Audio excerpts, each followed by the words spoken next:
Welcome to It's Happening podcast. Today, we will be discussing the fascinating book of Enoch, one of the oldest non-canonical biblical texts with an unknown author and exact dating. This mysterious book, which was written sometime between 200 BCE and 100 CE, is full of tales of fallen angels, giants, and a coming judgment. Join me as I explore the secrets of this ancient text and the implication for our lives today. Welcome to It's Happening. My name is Jared, and today's episode I am going to is going to be part of the series of the unknown, unseen realm I have been doing, just not out of the book this time. I'm going to be covering the unseen realm. Is going to cover all of that kind of topics, all the unknown or the mysterious. And so that's why I'm just going to keep it as the Unseen Realm series. Anyway, so today what I'm going to do is I'm going to pull up another YouTuber's video and just kind of play it and talk about it as we go along. And I would love to hear your comments on what you think. And remember, this book was in the Bible and was taken out of the Bible. So that raises questions for me right there as well. What about for you? But before we get started, as always, this episode is sponsored by my wife's Creations by Vandy Street. She's got a lot of new designs going. And I did the giveaway the other day. The winners will receive their tumblers very soon. If you're watching this and you're one of the winners, go ahead and comment. I've messaged both of you already. You could get her products at vandystreet.com. I will put the link to her website in the comments of this video. And don't forget to like and comment and tag. It helps support us. It helps us get seen more. It helps a small family business grow to where we can hopefully hire people in the future and build as we go. All right, let's just get right into it because it's a video and it's a 16-minute video. But like I said, I will pause here and there and leave my comments on it. And hopefully you will do the same. And hopefully we learn something. Hopefully we find something in there that teaches us something. All I ask is that you watch it with an open mind, especially if you're already a religious person and you're already putting up walls against what I'm about to play. Just try and listen to it with an open mind. And at the same time, remember the other books of the Bible talk about a lot of this stuff as well. And it's still in the Bible. So it kind of makes you wonder what was so crazy that they had to take this out, because there's multiple books where it sounds like they are talking about some type of alien being. It sounds like they're describing UFOs. It sounds like they're describing snake-like humanoids, reptilians. So why did they take the book of Enoch out? Because they left all that other stuff in. So I was pretty curious. Anyways, let's jump right into it. I'm going to pull the video up and we will talk about it and hopefully learn something.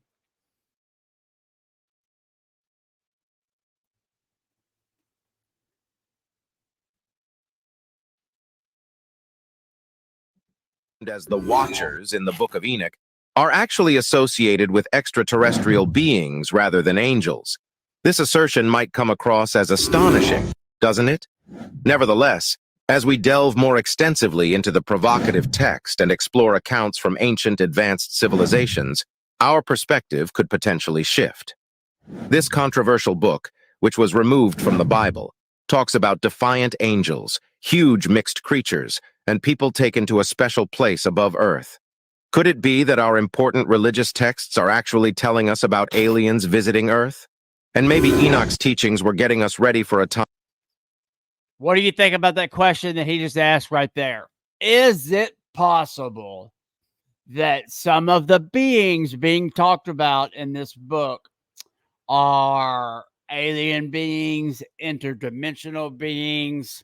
Are they the fallen angels? I mean, that's, to me, that's what I believe all of it is. They are the fallen angels, or they are angels, because it, before God created humans, there was the other Elohim, the other angels, the other beings, and it talks about that as well. I mean, there was a council of the Elohim. There were the fallen angels, and it talks multiple times of angels coming and in visions or in human form and talking with some of the prophets. So, what do you think? I mean, to me, I think it's pretty clear, but that's just my opinion, that all of these beings, if they are real and if they are still here, this is who they are. This is who they've always been. And I believe that the fallen angels, the ones who followed Lucifer, are the ones still manipulating all of our governmental systems. They're manipulating all of us, and they have been for, well, thousands of years. But I also believe that there are other angels, like I mean, what's the term? What was it? The messenger. Dang it, I can't think of it right now. But one of the angels. Oh man, my mind's gone blank on it, and it's an important one. Anyways, one of the angels who's connected, who had the power to forgive or not forgive sin, because the word of God was within him and he was part of God. And that angel was also a protector angel, a warrior. He was the commander of the army. Sorry, I'll get into that and deeper when I go back into the book I was on. Let's get back into the video. But tell me your thoughts on it. Time when we'll discover this important truth. Let us begin our story on a bright day in 1947. Mohammed Ed-Dib, a Bedouin shepherd, was in search of his missing goat near the northwest shore of the Dead Sea, specifically around Qumran. Unexpectedly, he chanced upon a cave that held substantial clay jars. To his amazement, these containers held parchment and papyrus scrolls, meticulously enveloped in linen. Unaware of the magnitude of the discovery, he and his companions collected the scrolls and subsequently sold them to an antiquities dealer in Bethlehem.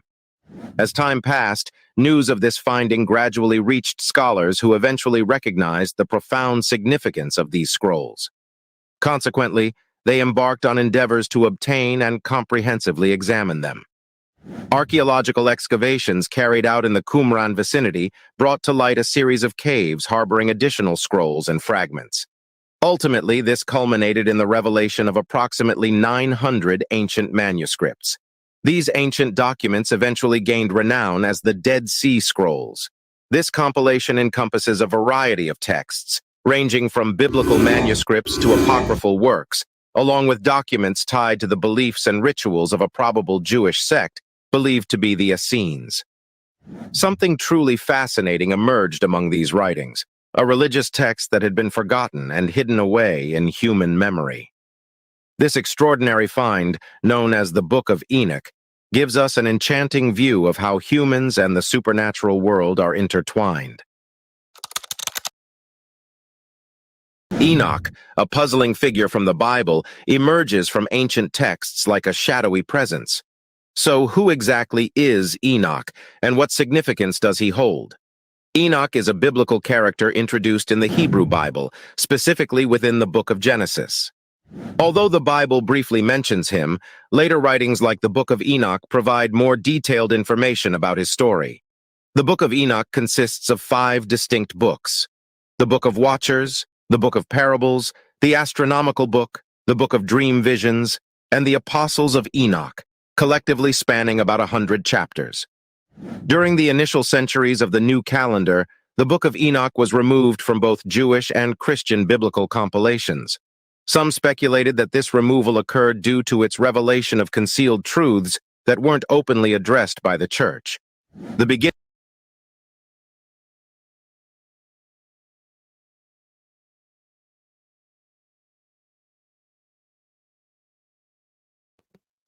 Mute again. I keep forgetting to unmute it. Anyway, so what I was saying is I absolutely agree with that. And like I was saying, the fallen angels have been here manipulating us for a very long time, even in the church.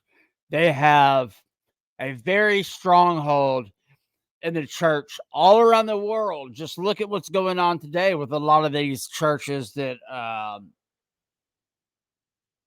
was prophesied that would be absolutely misleading people. And a lot of the churches today that are just like the Pharisees of the old times, who claim to be speaking for God but don't know him at all, don't know nothing about him. They just claim to speak on him, just like in the old times. So I do believe that this book was taken out because there's too much truth that can be connected in the other books as well. beginning of the book serves as a warning for both humans and the fallen angels, responsible for transforming Earth into a realm of immorality, violence, and sorcery. This prohibited text, of considerable size, encompasses writings spanning from approximately 300 BC to as recent as 100 BC. Within these chapters unfolds the account of Enoch, the seventh patriarch in the book of Genesis. As recounted by the Bible, Genesis chapter 5, verses 18 to 24, Enoch was the offspring of Jared and the forefather of Methuselah, thereby positioning him as Noah's great-grandfather. His existence predates the era of the Great Flood. The Bible attests that Enoch walked with God, indicating a profound connection between Enoch and the divine. Unlike other figures in the biblical narrative known for their extraordinary lifespans, Enoch is unique in that his years on earth amounted to a mere 365 years. In this book, Enoch is portrayed as a good person who gets special messages from the divine and gets to visit heavenly places. These celestial places show him how things were made, how stars... And that's another question I've got. If you know anything about Enoch and the story of Enoch, he walked closely with God, and I do believe he was raptured. So if he was so close to God and he was raptured, why would the church take his book out? I mean, that seems like Enoch's pretty important character and a pretty important storyline to what we all need to know.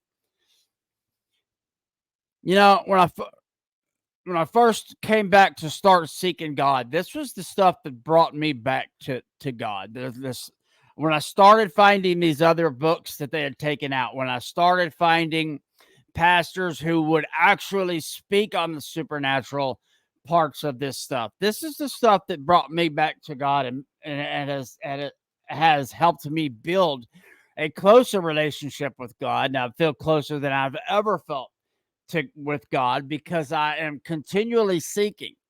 Do I necessarily believe every aspect just because it was taken out? No.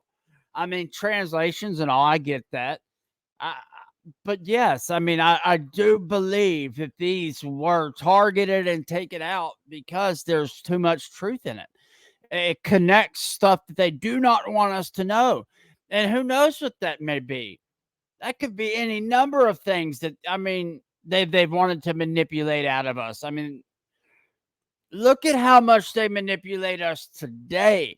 And we know that they've been doing this for thousands of years now. So imagine what we don't know is what I'm trying to get you to really think about here. You know, we as Christians, we like to think we know it all. And a lot of pastors tell us not to dig too deep or not to look over there, which, I mean, I get it. It can be distracting and pull you away from it, but at the same time, there is something there to learn.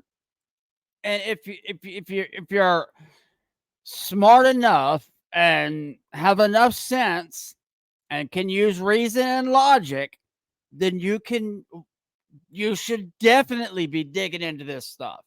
I've learned more about the Bible by doing this than I did by just reading the Bible. And beings work, and where humans are headed in the end. Enoch is attributed in an early legend with imparting expertise in astronomy and cosmography, which encompassed the development of the solar calendar. The knowledge is contained in a work of astronomy commonly known as the Heavenly Luminaries.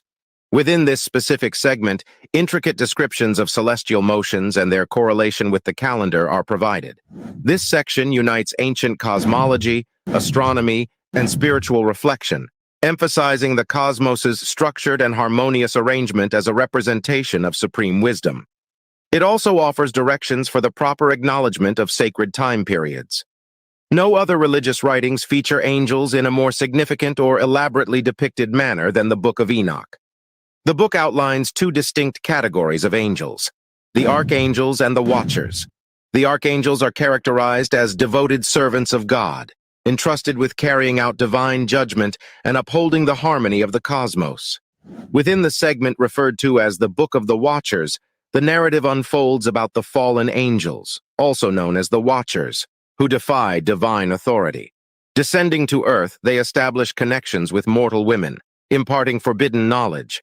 Under the leadership of Azazel and Shemihaza, these celestial beings rebel against God by descending to the human realm. The progeny resulting from their unions with mortal women are known as the Nephilim, colossal beings whose presence ushers in turmoil and devastation upon the earth. By examining the narrative of the Watchers and analogous tales concerning gods from ancient civilizations, we begin to link the dots that suggest a potential extraterrestrial source for humanity. In the ancient Near East, often referred to as the birthplace of human civilization, remarkable achievements unfolded among the Sumerians, Akkadians, Babylonians, and Assyrians.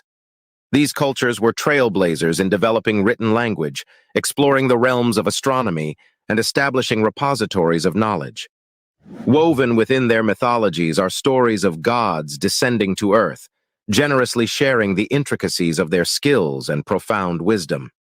The remarkable skill displayed by ancient societies, such as the Sumerians, Egyptians, and Mayans, in aligning their monuments with celestial objects, raises questions. The origin of their meticulous comprehension of astronomy remains a topic of discussion. The creation of gigantic artifacts within these civilizations appears to challenge the technological capacities of their era due to factors such as size, weight, or complexity. If the buildings made by these civilizations aren't enough to show how advanced they were, a clay tablet translated in 2015 proves that ancient Sumerians did really accurate maths for the path of Jupiter. They did this 1,400 years before Europeans did the same. Also, the Babylonians, after the Sumerians, might have come up with trigonometry almost 1,000 years before the ancient Greeks. Sumerian texts recount the visitation of supernatural beings during antiquity. These beings were identified as the Anunnaki, a term signifying those who descended from the heavens. In 1976, a scholar named Zechariah Sitchin penned a book proposing that the Sumerians held a belief about the Anunnaki, who supposedly hailed from a distant planet called Nibiru. Sitchin asserted that Nibiru's elliptical orbit spanned 3,600 years and that it once drew near Earth. The Anunnaki, inhabitants of Nibiru, purportedly initiated contact with our planet some 500,000 years ago. However, their intentions extended beyond mere interaction. They had a keen interest in gold, a precious resource crucial for repairing their own planet's atmosphere. Since the Anunnaki couldn't mine gold on their own, they reportedly engaged in genetic engineering to create primitive humans, tasking them with mining the gold they sought. Now, that part right there, this is a part that I kind of question. I don't know. Could they have manipulated our DNA? I guess it's possible.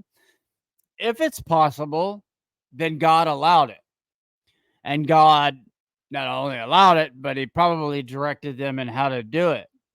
That would be my opinion on that one. tell me what your opinion is. What do you think about that?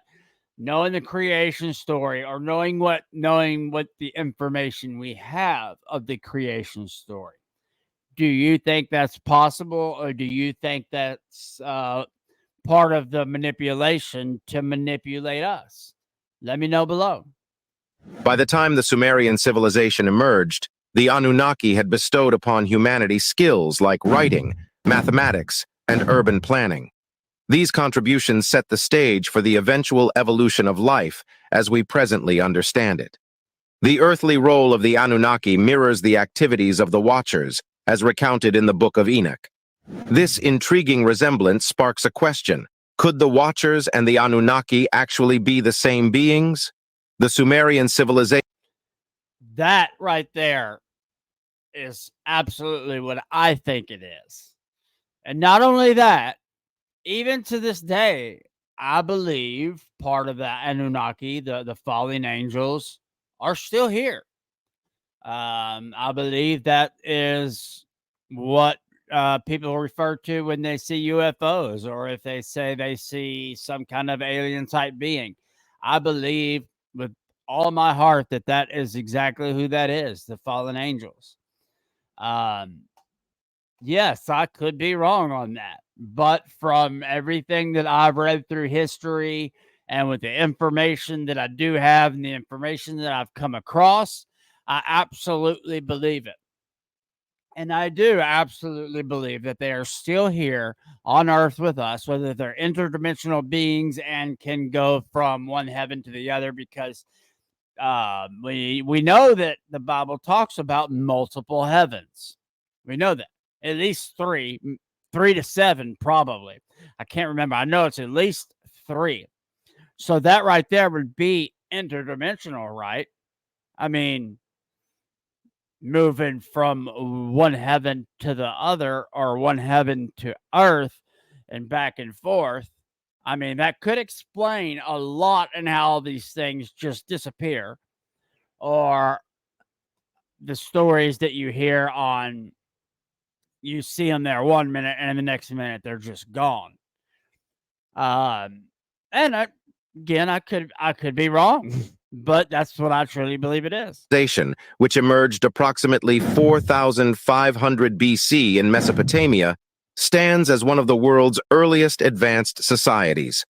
Their profound understanding of fields like astronomy, mathematics, and architecture, coupled with the striking likeness between the Anunnaki and the Watchers, implies a possible link between these ancient texts and the potential involvement of extraterrestrial entities in shaping human history. Both the Watchers and the Anunnaki have something important in common. They come from the stars, hinting they might be from outer space. This connection goes beyond regular gods and stories, making us wonder if they could be from another planet or universe. Another fascinating point to compare is how the Anunnaki and the Watchers look. They're often shown as giant human-like figures, with characteristics that set them apart from regular humans. The Anunnaki were said to have glowing faces that shone brightly, while the Watchers were often depicted as ethereal beings emitting light. Both of them are shown with wings coming down from the sky. Moreover, both the Watchers and the Anunnaki are written about as engaging with humans, sometimes resulting in the birth of children with remarkable abilities. Some suggest that the link between the heavenly and earthly realms could be a clue to genetic changes, raising the idea that these beings could have had a role in shaping human evolution. The similarities between the Watchers and the Anunnaki... So to go back to the manipulating of the DNA, we know the Bible talks about the Satan wanted to manipulate the bloodline so that Jesus could not be born of a God, my mind, it keeps going blank. of a holy bloodline, of a natural blood, of a non-corrupted bloodline. We know that for a fact. So yes, in a sense, when you see some of these people talking about manipulating DNA, I mean, that could be just as simple as them having children with these women and so on. So generation after generation, that the DNA has been manipulated. I don't know. Tell me what you think. Anunnaki are made stronger by similar themes and stories found in ancient Sumerian texts, like the Epic of Gilgamesh and different stories in the Bible. The common way of telling these stories in both Sumerian and biblical texts suggests a shared history and culture. Although there are differences in how the stories are told, the core idea remains the same. There were mysterious beings involved in human events. The tales of Enoch and the Anunnaki remind us that the rules of reality might be more complex than they seem, hinting at the possibility of dimensions beyond what we can see due to our limited human understanding. In the Book of Enoch, it's written how the Watchers shared knowledge with humans. This knowledge covered various fields like metallurgy, mining, sciences, medicine, reading, and even navigation using the stars. This might explain the significance of gold in Egyptian culture. It's intriguing to consider that the Book of Enoch might actually retell the story of the Anunnaki. In this context, the Egyptian pyramids could represent a clear example of divine gifts, either from gods or with help from the Watchers or Anunnaki, given to the people of ancient civilizations.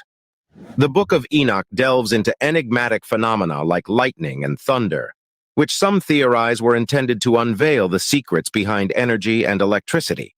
This resonates with Nikola Tesla's words, "If you want to find the secrets of the universe, think in terms of energy, frequency, and vibration." This concept potentially aligns with the Anunnaki's conjectured endeavors to convey enigmas to humans through intricate crop circles harboring elaborate mathematical equations, magnetic circuits, and mechanical elements. In the Book of Enoch, he tells of a journey to heaven, and he described it as being taken away and riding in a fiery chariot pulled by fiery horses. Many modern theorists interpret Enoch's account of being taken to heaven by Archangel Haniel the Prince as a possible alien abduction.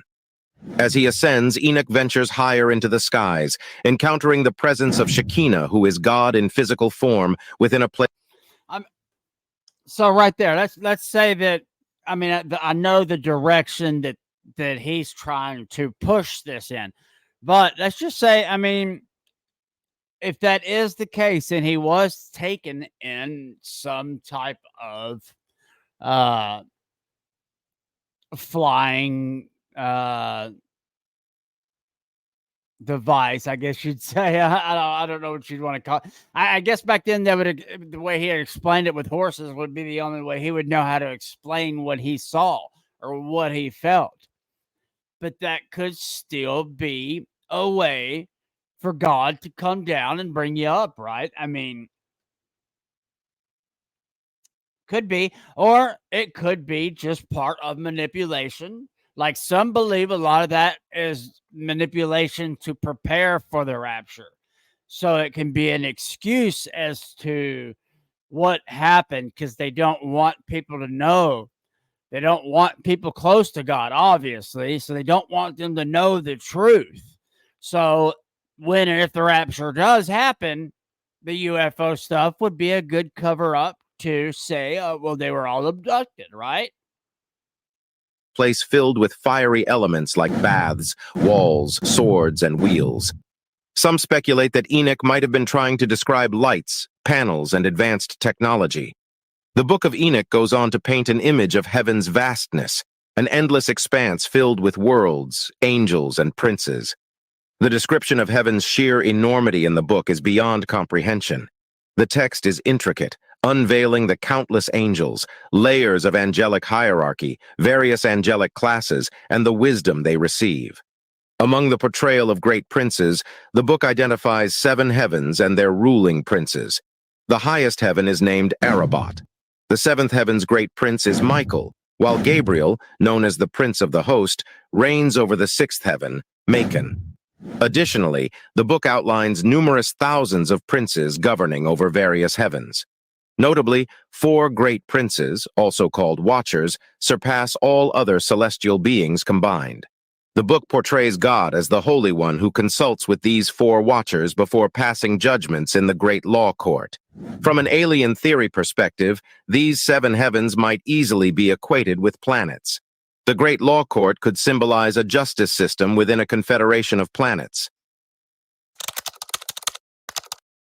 It is noteworthy that for generations, the Book of Enoch has held a significant role within Christian and Jewish religious traditions, with numerous religious sects recognizing the book as part of their scripture. Embracing the book as a sacred text, some even propose that the Book of Enoch served as a source of inspiration for the Book of Genesis, owing to their numerous resemblances and interconnected narratives. This leads us to ponder, why is the Book of Enoch absent from the Bible? The response lies within the disparities among the religious traditions that shaped the canon's development, along with the prevailing political and cultural milieu. Furthermore, there are doubts among scholars regarding its authenticity. While it's plausible that Enoch might have authored certain parts, the consensus among most experts is that various segments were altered and supplemented by other writers over time. In fact, there exists a theory suggesting that a section related to astronomy was crafted in the 2nd century AD by a Jewish Christian, who aimed to present his own ideas and conjectures while invoking the authority of Enoch.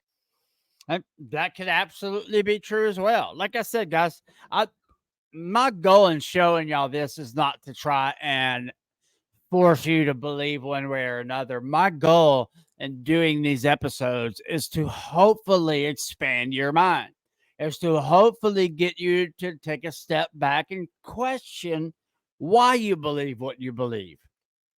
Is it just because of what you've been told your whole life? If there's anything I've learned throughout my lifetime and everything that I've been through and everything that I've overcome, is to absolutely question everything. Everything you think you believe, everything you think you know, constantly be seeking to learn more, even if you are already right, or maybe you are partially right. The point is to expand your mind, is to learn more, is to seek God, and to find God, to have God seek us back. That's what I pray for while I ask for God to seek me as I am seeking Him to reveal Himself to me, and all of these things that I dig through, that I go through. God is there. God is showing Himself. We just have to learn how to open our eyes and ears and listen. Nevertheless, the Book of Enoch retains its allure as an engrossing and contemplative composition that challenges our comprehension of human history and the influence of supernatural convictions on our worldview. It's quite remarkable that stories about the Watchers, Anunnaki, and the Nephilim giants have become less known. The Sumerians have been disregarded, and writings like the Gospel of Mary and Thomas have been left out of the official Bible. However, these stories profoundly alter how we view history by presenting new or overlooked perspectives on our beginnings. Can we simply dismiss Enoch's account as a myth, or could it actually hold clues about an ancient connection between humans and advanced extraterrestrial beings? The book remains unfinished, and once the last chapter is penned, we might come to realize that it unfolds not as a tale of angels, but rather as the narrative of our alien ancestors. What are your thoughts about this? I hope you like our story. Until the next one. And this YouTube channel is World's Amazing Stories. They have a bunch of great episodes. You should definitely give them a follow. Again, guys, my goal in doing episodes like this is purely to expand our minds, to purely hopefully learn something, to hopefully have God reach out and touch you and wake you up. Because there is, whether you want to believe it or not, there is a lot of manipulation that goes on in the church. There's been so much changed. I mean, we know that when certain groups overthrew other groups in the past, they would destroy things. So there is a lot of records that has been destroyed that we don't have all the full information. So that's where our faith has to come in. Sorry about that. That's where our faith has to come in, right? I mean, at least for me. And that's where I dig deeper and I try and learn and I try and talk with people about this. I try and keep an open mind and at the same time to not try and let it bring my mind to places I shouldn't be going, if that makes sense at all. I'm not trying to prove anything right or wrong. I'm trying to find the truth. That's what I'm trying to do. And I hope that's what you're trying to do. Guys, thank you so much for watching this episode. Again, if you would like this episode, comment on it, share it, tag your friends. It would help us tremendously. We will soon be doing another giveaway. I don't know if I'll do a tumbler or a book this time. How about you guys tell me below? Would you like a tumbler giveaway or a book? Let me know. You guys have a wonderful day. Thank you for watching.